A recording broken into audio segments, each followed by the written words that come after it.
Welcome to Singapore!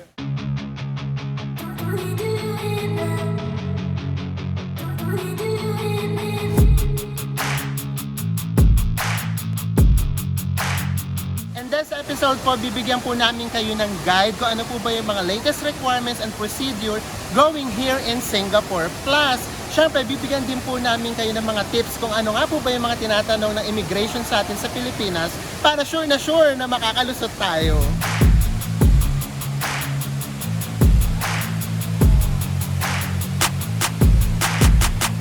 Ako po si Enzo. At ako naman po si Mel. Sa mga hindi po nakasubscribe, please do subscribe po and please follow us on our social media account, Facebook and Instagram.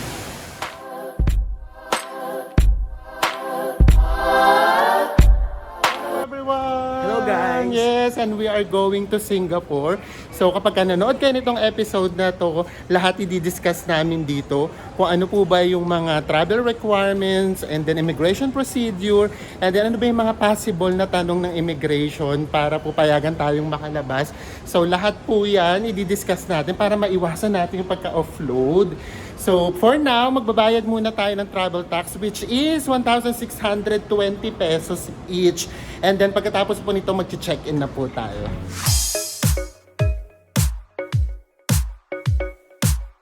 Isang magbayad tayo natin travel tax and now 7 a.m. Napansin ko na sobrang konti ng tao nagbabayad sa may counter nila. Kapag ganitong oras guys, so mas konti pa yung tao. Pero pagdating yan ng 12 noon hanggang paggabi, parami ng parami.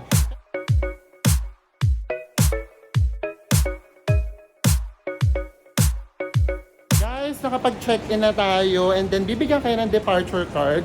So bago kayo pumila ng immigration, kailangan ma-fill upan nyo na muna ito. And look guys, tama yung aming hinala. Ganitong oras, it's 7 o'clock, past 7 actually. And look, walang pila sa immigration. Like nung nakaraan, nung pumunta kami ng Bangkok, di ba? As in, sobrang haba ng pila. Inabot kami ng lagpas 1 hour. Dito pa lang yung sa may pila ng immigration. But now, look, wala masyadong tao. Diba? So, masarap talagang bumiyahe ng mga ganitong oras pala talaga, yung maaga talaga, para mas konti yung tao sa immigration. Makakasave kayo ng time.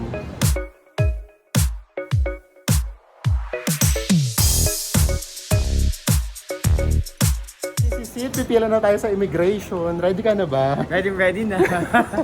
Diba?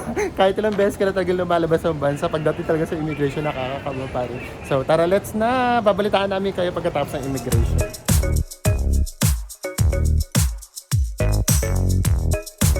Guys, nandito na kami sa aming boarding gate. Ang aming boarding gate ay 104. So, meron pa tayong 1.5 hour para magtsikahan ng very light kasi it's 7:30 pa lang in the morning and then yung flight namin ay 9 o'clock. This is the second time na pupunta kami ng Singapore but this is the first time namin siyang mavo-vlog. So, we're very excited na ipakita ito sa inyo lalo na dun sa mga nagpa-plan pa lang pumunta ng Singapore. So, total meron pa tayong time. Sagutin ko yung ibang questions ninyo about the immigration procedure and questions, no? Kasi minsan hindi ko na ma-reply. Common questions kasi na nakikita ko, yung mga merong boyfriend na magkikita sa ibang bansa, na doon sila magmi-meet, tapos may pupuntahan pa silang ibang bansa, parang ganun. So, hindi ko yun masyadong masagot. Kasi ang totoo, medyo critical kasi siya. And hindi naman ako expert about that. Pero syempre, ang ipapayo ko lang kung ako, syempre mas maganda na dito talaga kayo magkikita ng boyfriend nyo or girlfriend niyo and then sabay kayong aalis ng bansa. Kasi para yung ibang tanong, lalo na kung siya yung mag-finance sa inyo, siya yung makakasagot. Kasi ganun yung mga nakakasabay namin.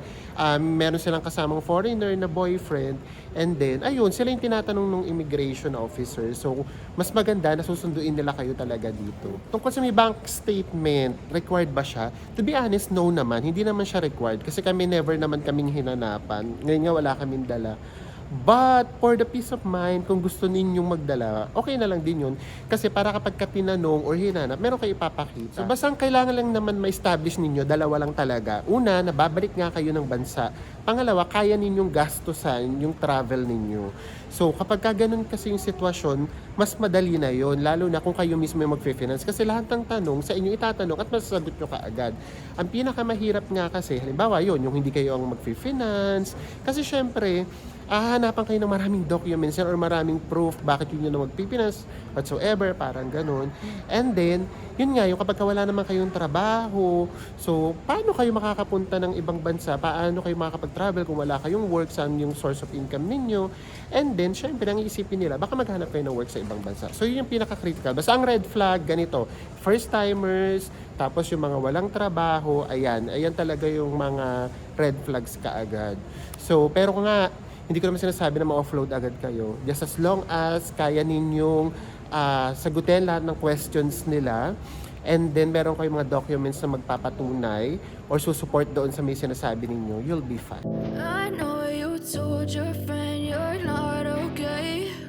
And tell me what's wrong and why you never said you felt that way. And guess you're trying to stay strong and fake a smile until I look away. But I've known you too long, it hurts to watch your blue eyes fade to gray as you fade away. As you fade away.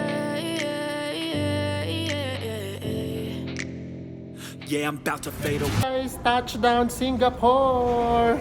So yung naging travel time namin is more than 3 hours. So guys, look! Nandito na tayo sa airport ng Singapore. Tignan nyo naman, carpet na carpet pa lang. And then yung lighting niya dun sa may taas, di ba? Para kayo nasa may 5-star hotel.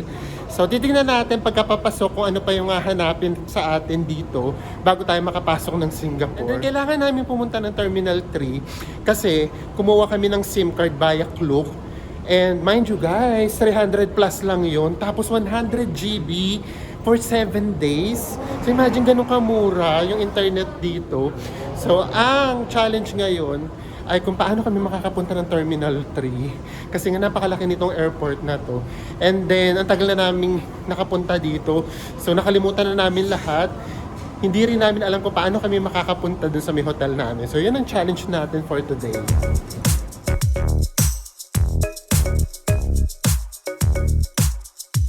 Lalabas lang natin ang immigration.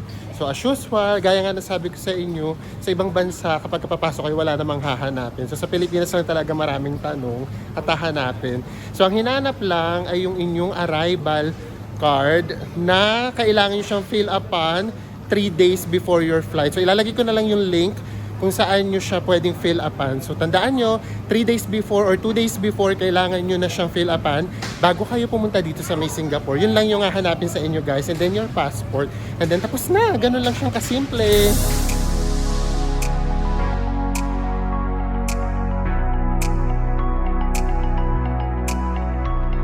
Guys, dahil nasa may Terminal 4 tayo, so paglabas nyo ng arrival, kanan lang kayo and then makikita nyo na yung sign na bus going to Terminal 1, Terminal 2, Terminal 3. Tayo nyo naman doon sa may monitor kung ilang minutes bago dumating yung bus. Katulad now, 1 minute na lang. So ganun, so yung mga AirAsia flights at saka mga Cebu Pacific flights sa Terminal 4 na siya bumababa. So dito yun, and then magsha-shuttle na lang kayo or magbabas kayo going to Terminal 3, nandun kasi MRT station.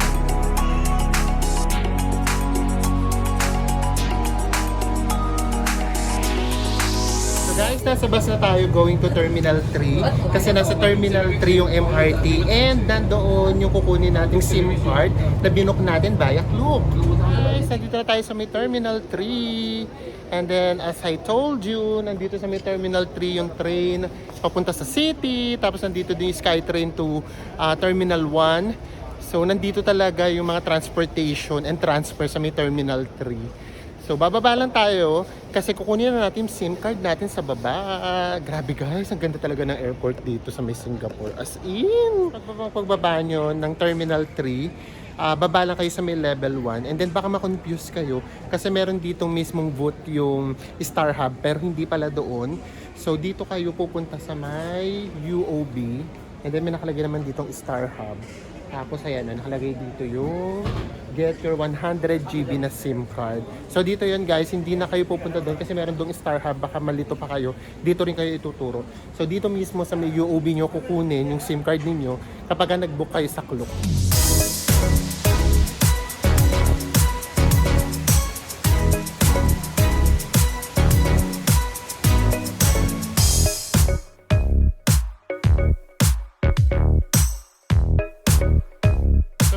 nakuha na natin yung SIM card natin. And now, nandito na tayo sa may...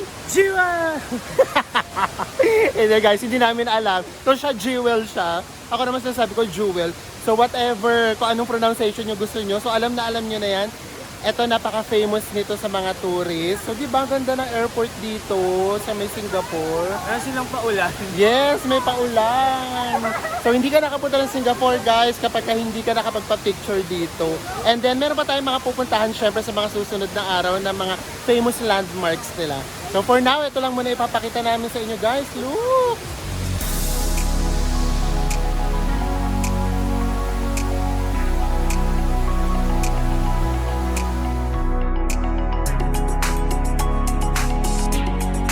Guys, sobrang laki ng airport dito. And if you have a lot of time, pwede kayong mamasyal dito pa lang sa loob.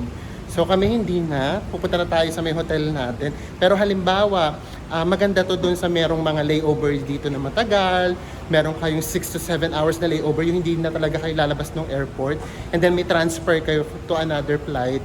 Okay yun. So maganda dito mag-explore. Dito tayo sa may MRT. So dito tayo manggagaling sa may Changi Airport.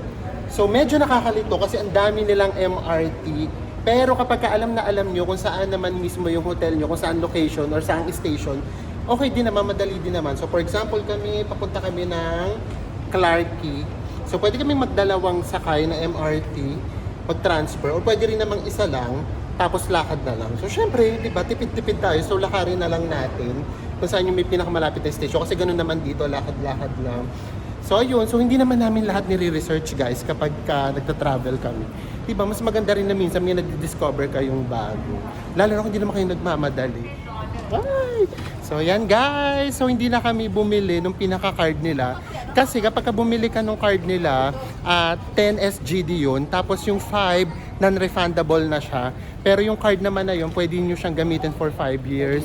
So ang ginawa na lang namin, since dalawa naman yung credit card namin, so credit card na lang yung ginamit namin para hindi na kami ma-charge ng 5 SGD. So ayun, so hindi ko lang alam kung magkano yung magiging palitan kapag na-charge na. So gulatan na lang to guys.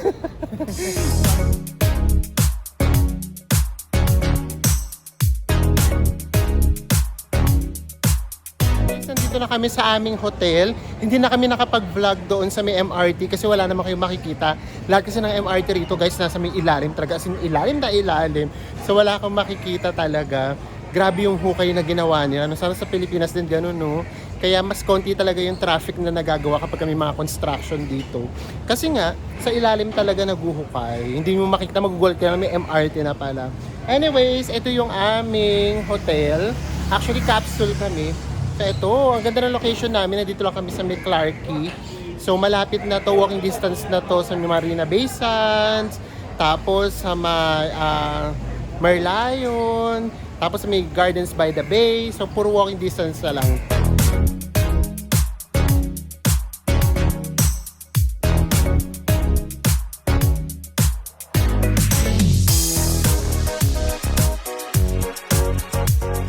Sobrang ganda ng location ng capsule namin. As in, ang daming kainan.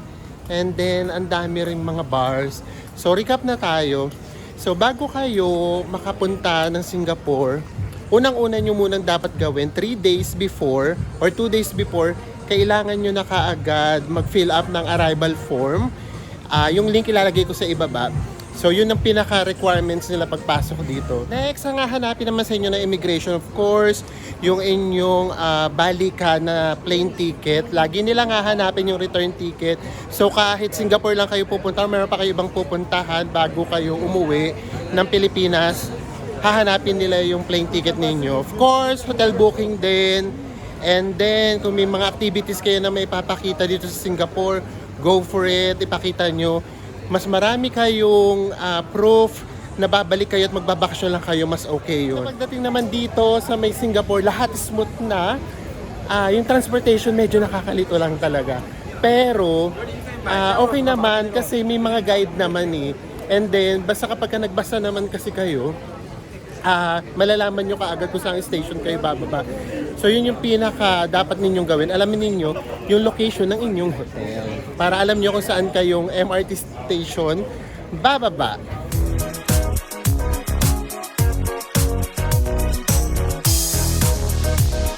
po meron po kayo uling napulot sa amin dito sa episode na to. Kapag gusto nyo talagang pumunta ng Singapore, sana makatulong po itong video na to. So far, ano yung iyong impression ulit sa Singapore? Although, second time na natin to. Parang ano pa rin, manghang-mangha ka pa rin, parang nasa kabilang mundo ka, I mean, nasa other world ka. Yes, alam niyo totoo yun. Ito yung advice ko sa inyo ha, kapag first time ninyong mag-a-abroad. Kung gusto ninyong maramdaman na talagang yung feeling na nasa may ibang bansa ka talaga, go for Singapore and Hong Kong. Yun talaga, yun sa may mga visa-free country. Doon kayo pumunta kasi 'di ba nga kapag ka nasa may Thailand kasi parang Pilipinas din, ganyan. 'Di ba meron kasing ganoon na ay parang nasa Pilipinas na din tayo. So dito sa Singapore, grabe guys, ang ganda-ganda talaga. As in ang linis, tapos ang tataas ng mga buildings. Pero alam nyo yun, yung parang ang green-green pa rin. So ginawa nila yun ng paraan na parang maging parang forest pa rin. So parang sariwa pa rin yung hangin na malalangat ninyo. So syempre papakita namin sa inyo yan sa mga susunod naming mga vlogs. Ang dami ko na gustong sabihin kasi talaga ang ganda talaga ng Singapore, guys. So magkita-kita pa ulit tayo sa mga susunod nating Singapore travel vlogs. Bye everyone!